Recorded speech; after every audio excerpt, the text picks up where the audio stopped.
मिटा दो तो पहुंचेगा हाथ। ठीक। इसके केंद्र O से D दूरी पर, इसके केंद्र O से D दूरी पर अक्षीय स्थिति में एक बिंदु P है जिस पर हमें चुंबकीय क्षेत्र की तीव्रता ज्ञात करनी है। अब हमारे पास धन चुंबक है जिसका दो ध्रुव है, तो इन दोनों ध्रुवों के कारण उत्पन्न चुंबकीय क्षेत्र भी अलग अलग होगा। तो यहाँ पर इन ध्रुवों के कारण B1 जिसका डायरेक्शन इधर होगा और S ध्रुव के कारण B2 जिसका डायरेक्शन इधर होगा। अब S ध्रुव के कारण बिंदु P पर चुंबकीय क्षेत्र की तीव्रता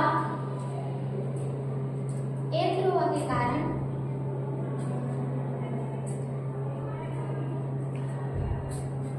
बिंदु P पर तीव्रता B1 बराबर, इसे हम कूलॉम के व्युत्क्रम करने के नियम से लेंगे। उसका दो नियम होता है, मतलब दो नियम उसने दिया था, एक तो विद्युत क्षेत्र के लिए, एक तो चुंबकीय क्षेत्र के लिए। तो यहाँ पर हम लोग उसके चुंबकीय क्षेत्र की जो नियम है उसको लागू करेंगे। तो इसका होता है म्यू नॉट अपान 4 पाई। माना कि हमारा ध्रुव प्राबल्य m है, तो स्मॉल m। अब यहाँ पर हमारा दूरी, यहाँ पर मेरे को d स्क्वायर लिखना था, पर यहाँ पर हमारी दूरी d के जगह में हमें a के कारण b p पर निकालना है, तो यहाँ पर a p का स्क्वायर लिखेंगे।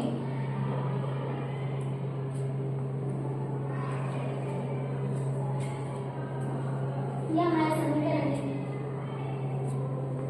अब चूंकि AP बराबर OP माइनस OA, यहाँ पर हमें पता है OP का, हमें निकालना है AP का।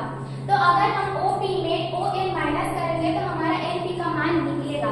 तो हमारे यहाँ पर OP का मान है D और चुंबकीय प्रभावी लंबाई 2L है, तो दोनों के लिए L और L हो जाएगा। तो यहाँ पर OM के जगह में L, तो समीकरण 1 में AP का मान रखने पर समीकरण 1 से दूसरा चाप को पकड़ लो, अच्छा तो नहीं आ रहा बड़ा चाप। समीकरण 1 से B1 बराबर म्यू नॉट अपान 4 पाई m और NP का मान हमें पता है D माइनस L का वर्ग। यह हमारा समीकरण 2 हो जाएगा। अब S ध्रुव के कारण बिंदु P पर चुंबकीय क्षेत्र की तीव्रता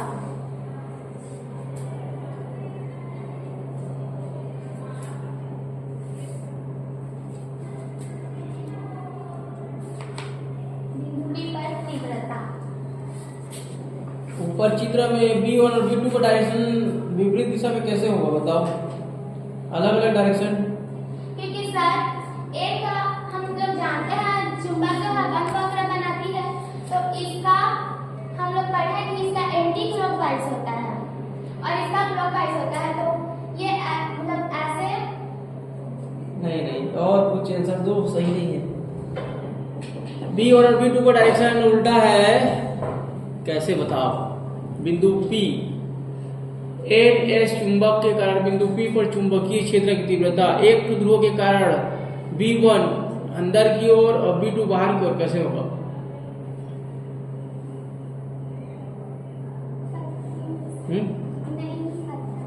कैसे, किसको पता है बता दो। B1 और B2 का डायरेक्शन एक ठो अंदर और एक ठो बाहर, एक ठो को आकर्षित कर रहा है, एक ठो को प्रतिकर्षित कर रहा है, कैसे बताओ।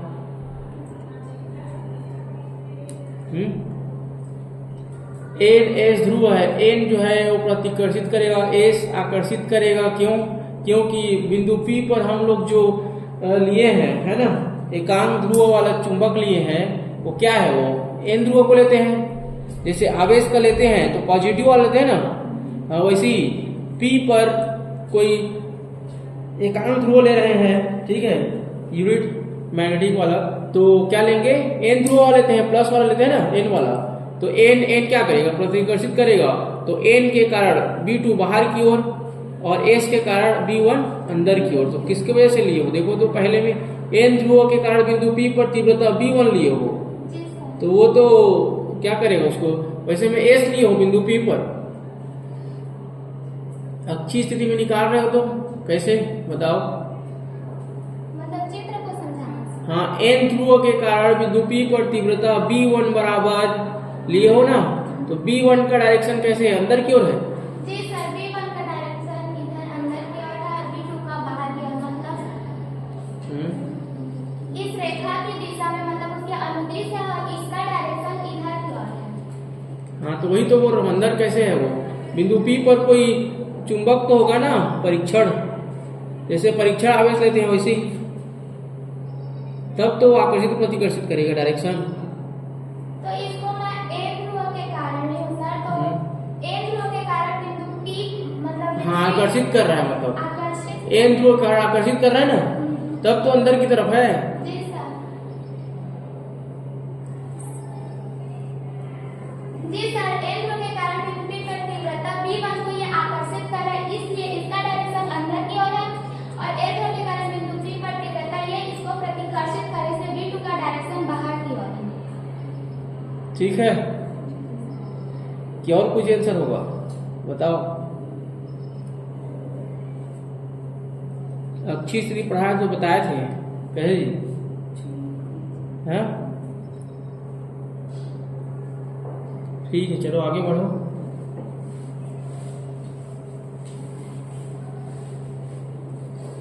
अब यहाँ पर से ए ध्रुव के कारण बिंदु पी पर तीव्रता, तो यहाँ पर हम लोग B2 बराबर μ0/4 पाई ध्रुव प्राबल्य ए।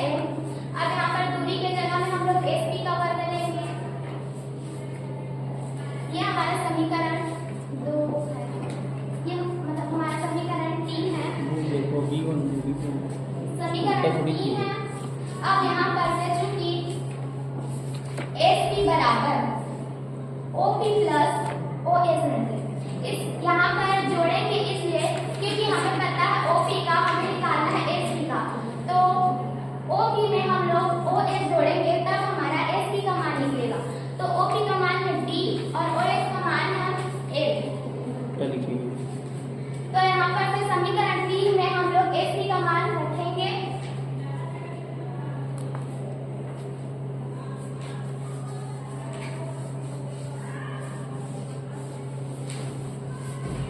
उल्टा लिखे हो B1 और B2 को पलट दो, इधर B2 की जगह B1 आएगा और B1 की जगह B2 आएगा। गलत क्यों, बुक में अच्छे से पढ़े हो कि नहीं पढ़े हो। सर मैं परीक्षा साल पलट दो, परीक्षा साल मत पढ़ना, 12वीं में परीक्षा साल थोड़ी पढ़ना है, बुक से पढ़ना है, और जो टीचर लोग पढ़ा क्यों रहे हैं।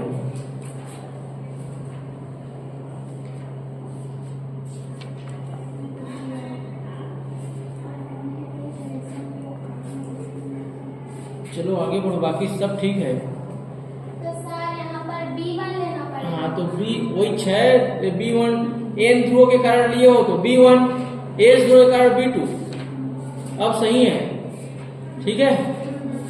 तो समीकरण 3 में हम लोग SP का मान रखेंगे, तो ये हो जाएगा μ0/4 पाई, और यहाँ पर A ध्रुव प्राबल्य और SP का मान रखेंगे D प्लस L का वर्ग। ये हमारा समीकरण 4 हो जाएगा। अब यहाँ पर B1 और B2 एक ही रेखा में विपरीत दिशा में कार्य कर रहा है, और हमें किसी भी बिंदु को B1 से B2 जाओ बाहर जाओ। किसी भी बिंदु को B1 से B2 ले जाने के लिए हमें ज्यादा कार्य करना पड़ेगा, इसलिए B1 ग्रेटर देन B2 हो जाएगा। तो बिंदु P पर परिणामी तीव्रता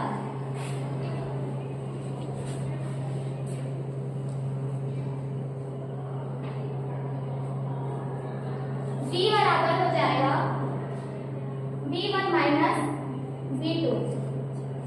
अब यहाँ पर से परिणामी तीव्रता निकालने के लिए हमें B1 और B2 के मान को रखना पड़ेगा और दोनों को घटाना पड़ेगा, मतलब B1 में B2 को घटाएंगे, तो μ0/4 पाई μ0/4 पाई M और D माइनस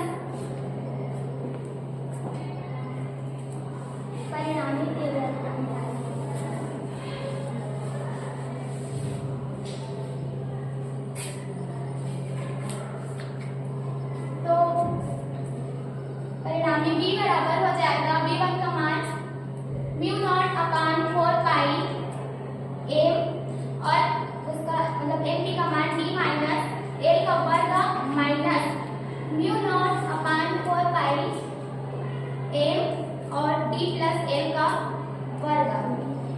अब यहाँ से म्यू नॉट अपन 4 पाई को कॉमन निकाल सकते हैं, तो यहाँ पर म्यू नॉट अपन 4 पाई कॉमन निकल गया।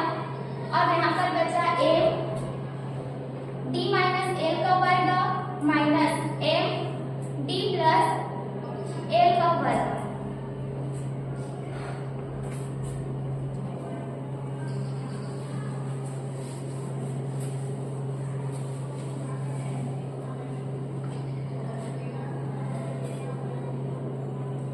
अब यहाँ पर हम लोग इसका क्रिया पूरा करके इसका लघुत्तम निकालेंगे, तो यहाँ पर हो जाएगा v बराबर म्यू नॉट अपान 4 पाई और यहाँ पर से इसका क्रिया पूरा हो जाएगा, तो m d प्लस l का क्रिया पूरा करेंगे और d माइनस l का क्रिया पूरा और दोनों का लघुत्तम निकालेंगे, तो m बराबर हो जाएगा d प्लस l का वर्ग minus m d minus l का वर्ग और यहाँ पर इसका लघुत्तम निकल जाएगा d माइनस एल का वर्ग और d प्लस एल का वर्ग।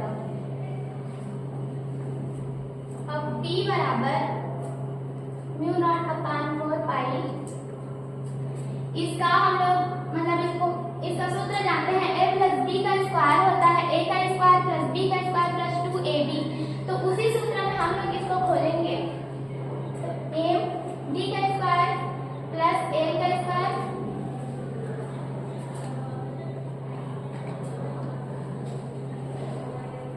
b स्क्वायर प्लस l का स्क्वायर प्लस 2dl और a माइनस b का वर्ग बराबर होता है a का वर्ग प्लस b का वर्ग माइनस 2ab, तो यहाँ पर इस सूत्र में इसको खोलेंगे, यहाँ पर हो जाएगा m d का वर्ग प्लस l का वर्ग माइनस 2dl और हम लोग ये सूत्र भी जानते हैं कि a प्लस b और इंटू a माइनस b को हम लोग a का स्क्वायर माइनस b का स्क्वायर लिख सकते हैं, तो यहाँ पर हम लोग इसको d का स्क्वायर माइनस l का स्क्वायर लिख सकते हैं, क्योंकि इसमें पहले से स्क्वायर है और हमारे सूत्र में भी स्क्वायर होता है, तो इसका स्क्वायर करके हम लोग इसका होल स्क्वायर करेंगे। अब यहाँ से b बराबर म्यू नॉट अपान 4 पाई, यहाँ से m का गुणा कर देंगे दोनों में, ये हो जाएगा m d square plus m l square plus 2m dl और यहाँ पर माइनस है तो इनके चिन्ह हमें बदलाव आएगा, तो ये हो जाएगा m d का स्क्वायर और प्लस माइनस का माइनस होता है, तो ये हो जाएगा m l का स्क्वायर और यहाँ पर माइनस है तो माइनस और माइनस का हो जाएगा प्लस, तो हो जाएगा 2ml d और इस बात से ही रहने देना।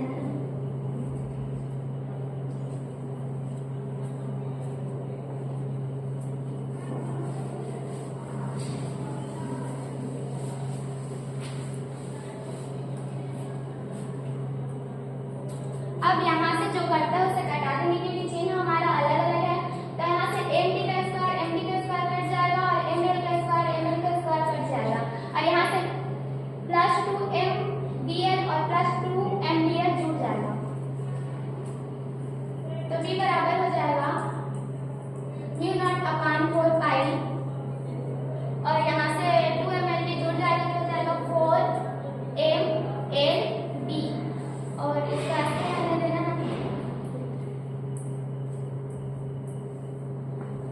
अब म्यू नॉट अपान 4 पाई, इसको हम मतलब दो भागों में तोड़कर इस तरह से लिख सकते हैं 2ml d और ये d square minus l square का होल स्क्वायर।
यहाँ पर हो जाएगा, चूंकि यहाँ पर हो जाएगा D ग्रेटर देन A। अगर उसकी लंबाई की तुलना में उसकी दूरी जो बहुत अधिक है तो हम A को नेगलेक्ट कर सकते हैं, मतलब A की उपेक्षा कर सकते हैं। तो यहाँ पर हो जाएगा D का स्क्वायर। अब यहाँ पर से B बराबर हो जाएगा म्यू नॉट अपान 4 पाई और घात जो मतलब उनका बड़ा हो जाएगा तो ये D की घात 4 हो जाएगा। D की घात 4 हो जाएगा तो यहाँ पर से हम लोग D और ये D की घात 4 हो जाएगा और वहाँ पे इंटू रहेगा 4m इंटू एल। यहाँ पर ना m के बगल में पूरी तरह ये हाँ कुछ नहीं है, मतलब गुणा ही है m इंटू 2l। ठीक है, 4 को 2 किया ना तो m इंटू 2l बराबर कैपिटल M होता है। हाँ कुछ नहीं है, मतलब गुणा है। अब यहाँ से एक तो D हमारा कट जाएगा यहाँ से। अब D बराबर आ जाएगा म्यू नॉट अपान 4 पाई। अब और ये 2 कैपिटल M D का क्यूब। यही हमारे चुंबकीय क्षेत्र की तीव्रता के लिए व्यंजक है। ठीक है, क्वेश्चन पूछना है, देखो कुछ क्वेश्चन पूछना है तो पूछो जी। हो गया। अक्षीय स्थिति